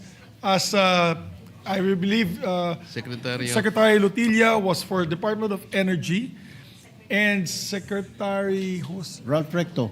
Ralph Recto, yes, already got confirmed as Finance, but not yet as Executive Secretary. Secretary Vince Dizon was approved in DOTR, but not as the PWH Secretary. So that's the confusion. But if you are appointed to a new position, you have to come back. Precedents, I've Yes. seen it many times. They have to come back. Yeah, Correct. But in the case of Secretary Lotilla, if he was not appointed after December, he is not the Secretary of the ENR. And if he was, then ad interim appointment siya because we were on break. Mr. President, must we inform the executive department regarding this matter? Baka sobrang dami pong ginagawa or busy, we have to inform them at least. Well, the Senate is invited tomorrow because of the EDCOM presentation, which is a very historical thing. But I am told that there is a LEDAC meeting on Tuesday. Tuesday? Hindi pa. February 10, matagal pa yun. So we will try to bring it up tomorrow. Thank you, Mr. President. In fact, Mr. President, informally, I did that quite a few times. You know? Whenever I would meet with the Secretary Recto, Secretary Diso, nasaan yung ad interim appointment ninyo? Because we are now, the session, we are now on recess. And it's better that you be given ad interim appointments. Otherwise, yun nga, pag nag-resume ng session, nomination lang kayo. And you cannot perform or you cannot even take your oath unless confirmed by the Commission on Appointments. So anyway, I'm glad and we're thankful that the gentleman from Pampanga and Tarlac has brought up this matter. So all these things will be clarified during the committee hearing or hearings that may be conducted once the referral is made. So this just in jest, Mr. President, this is one of the very few times that I'm in agreement with Senator Marcoleta. So thank you very much, Senator Marcoleta. You're welcome, Your Honor. Thank you, Mr. President. Thank you, Yes, Mr. President. Mr. President, Majority Leader. after discussing with many of our colleagues here, I move that the speech of the good gentleman, so that the committee can act on it and a certain committee can call the stakeholders to a meeting here in the Senate. Particularly, maybe we can have a friendly invitation sent to ES Recto and ask him during a committee hearing, why is there this delay? They may give a better The answer. PLLO we should call the attention of the PLLO. Yes, Mr. President. Mr. President, if I may, just I'm as Senator interested. Villanueva. Thank you, Mr. President. I'm as interested as you are, Mr. President, when you made mention about a specific example in the Department of Environment and Natural Resources. So, are we saying, Mr. President, that there is no secretary now of the DENR? Unless he was given an ad interim appointment because he was bypassed December. Yeah, yes, Mr. President, Therefore, but there was no such transmittal There that is ever happened. There is nothing. No. The bypass was in December. Yes. So if he was not appointed afterwards, then he is not the secretary of the right now. And everything that he is doing right now, if he is signing contracts, signing appointments, Mr. President, would be null and void, Mr. President? Yes, that is not allowed. If he was not appointed, we don't know. I don't know for a fact. Okay. Thank you, Mr. President, for that clarification. Thank you. Thank you. Majority Leader. Thank you, Mr. President. Mr. President, I move that the speech and the discussions done on the floor, the speech of Senator Dante Marcoleta and their interpellations of our dear colleagues, be referred to the committees, two committees, Mr. President, the Blue Ribbon Committee as a primary committee, and the Committee on Constitutional Amendments, Mr. President. Because there's also constitutional questions that would arise with this discussion. Huh? So hopefully, Consti pwede. yes, so that we can discuss also the constitutionality of this this acting capacity of our secretaries, Mr. President? The issue is, the question is the interpretation of the provisions of the Constitution. That's right. Yeah, but this is not a constitutional amendment, but you would like the Constitutional Amendments Committee to tackle it? Yes, so that we can finally, at least together with the Blue Ribbon, if they can come out with a For committee the report. accountability, public accountability of, and then they come up- accountability of public officers, whether they are accountable or not for what Yes. they're doing. All right. And then they can come out with a statement or a committee report basically laying out the Senate's sense of the Senate on that particular issue. All right. Any objection? Chair hears none. Motion is approved. So referred. Thank you, Mr. President. Mr. President, before we take up admin matters, we'd like to just recognize with us in the gallery today the 10-time world champion for Jiu-Jitsu and MMA, Master Ralph Gracie is here with us, Mr. President. Sikat po yan sa martial arts community. He's right here. Together with Jonathan Sandoval. We'd just like to recognize him. What is He's the 10-time world champion for Jiu-Jitsu and mixed martial arts. Royce Gracie? Ralph Gracie. How is he related to Royce Gracie? Your brother? It's cousin. It's cousin. He's cousin. The cousin of His cousin, yeah. Royce I Gracie. used to be a fan. Yeah, that's the Gracie family, Mr. President, the world-renowned Gracie family from Brazil, Mr. President. So we'd like to welcome them in the Senate. Welcome to the Senate. Thank you. Mr. President, we have some admin matters. Pursuant to Rule 10, Section 18 of the Rules of the Senate, upon the instruction of the chairperson of the Committee on Public Services, I manifest the creation of the subcommittee amending the Electric Power Industry Reform Act, or the PIRA Act, lifeline rate, to hear and discuss Senate Bill number 63, with Senator Rodante Marcoleta as chairperson. I so move, Mr. President. Any objection? Hearing none, the motion is approved. Mr. President, upon the instructions of the chairperson of the Committee on Civil Service and Government Reorganization, I manifest the creation of the subcommittee amending Republic Act 7836, or the Philippine Teachers Professionalization Act of 1994, and to discuss Senate Bill numbers 52, 308, 547, 1191, and 1466, with Senator Sherwin Gatchalian as chairperson of the subcommittee. So move, Mr. President. Any objection? Hearing none, the manifestation is noted. Mr. President, I move to change the primary committee referral of the following bills from the Committee on Rules to the Committee on Justice and Human Rights. Senate Bill number 1594, Senate Bill number 1595, Senate Bill number 1596, and Senate Bill number 1613. These are the granting Philippine citizenship to these four individuals, Mr. President. Yes, this is primarily the question of Senator Pangilinan earlier. Yes. All right. It appears, Mr. President, that Yes. they've been passed in the House and Correct. therefore can now be brought to the proper Yes, that committee. is correct, the correct process, Yes, Mr. nevertheless. Anyway, any objection? Hearing none, the motion is approved.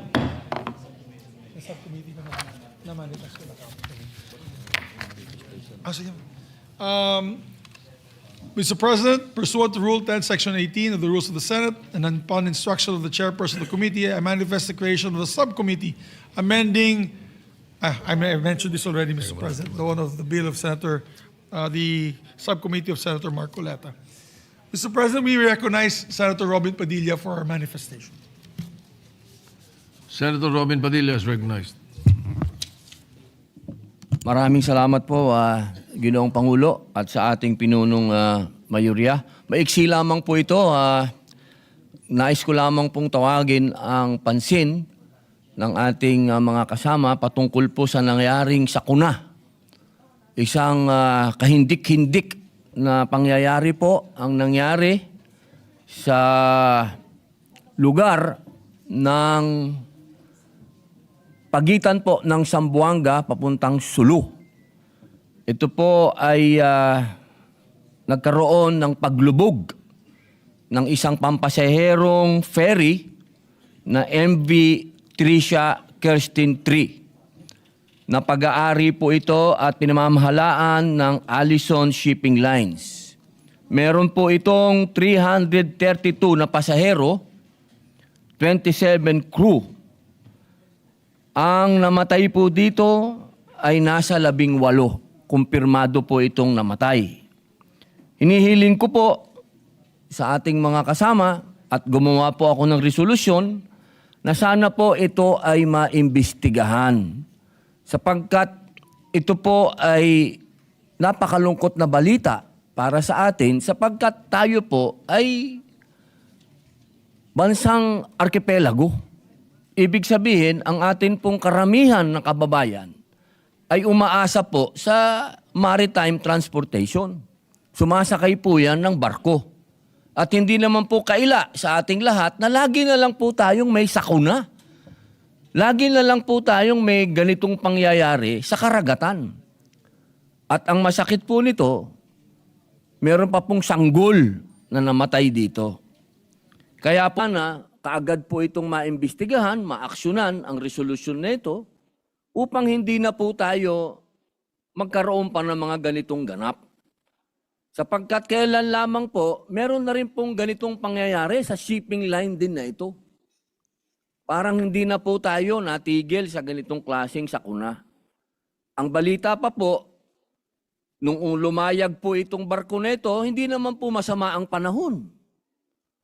Kaya sana po, hinihiling ko po sa inyo, at napakarami pong biktima dito ay tiga-Sulu. Mga Muslim po, mga kapatid nyo pong Muslim, na umaasa po dito sa ganitong klaseng transportation, eh sana po Ginoong Pangulo ay mabigyang kaagad ng mabilis na investigasyon upang malaman po natin kung ano po ang naganap talaga. Ito po ba ay may problema sa edad ng barko? Ito po ba ay talagang barko, itong barko na ito ay meron talaga siyang kakayahan na lumayag sa karagatan? At sana po, sa pamamagitan po ng pagdinig nito ay magkaroon po ng batas. Kung ano po ba talaga. Kasi madalas po nauuwi yan sa usapan ng ayusin na lang natin. Huwag na natin itong paabutin sa korte. Magkano ba? Kailangan po tayong magkaroon talaga ng batas na talaga para magkaroon po ng pananagutan itong mga shipping lines na ito. Hindi po sa usapin ng lagi na lang areglo, pero lagi na naman pong mauulit. Ang gusto po natin ay wag na po sanang maulit ito. Yun lamang po. Maraming salamat po, Ginoong Pangulo. Thank you, Senator Padilla. Majority Leader.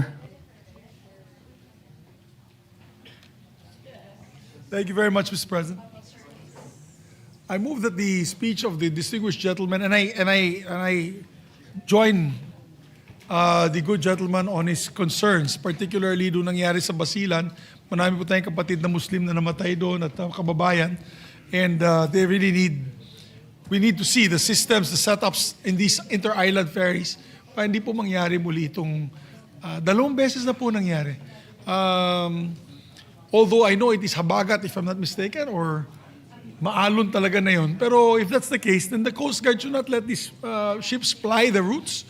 Pagka ganun, Mr. President. So I support the speech of this distinguished gentleman from the Republic of the Philippines, Senator Robin Hood Padilla.